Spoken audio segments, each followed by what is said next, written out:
Fala galera, boa tarde, boa noite, bom dia.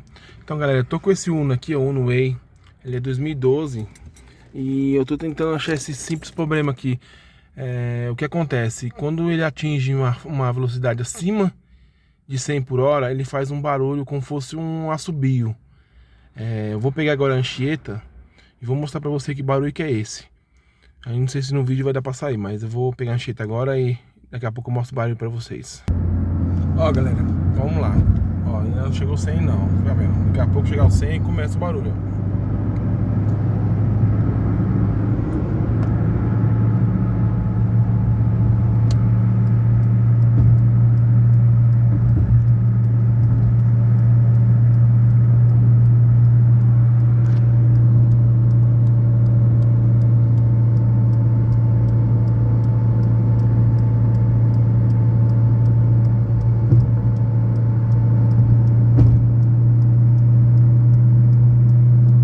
Aí é um barulho muito alto.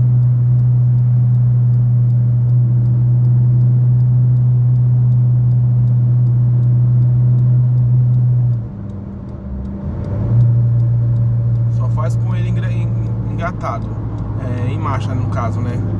Ó, Anchieta aqui, ó. Ó, chegar no 100, ó, ele engatado, ó o barulho, ó, aumentando, ó, a altura.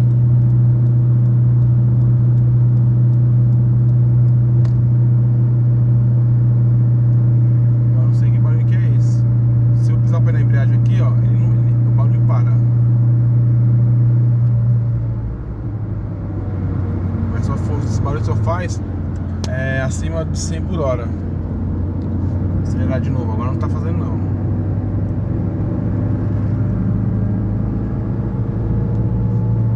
Ó, ó o barulho.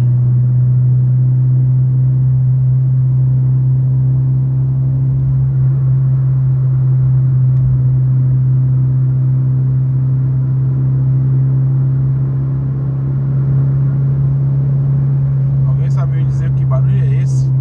Meu, quase não dá pra falar, escutar dentro do carro a outra pessoa falando.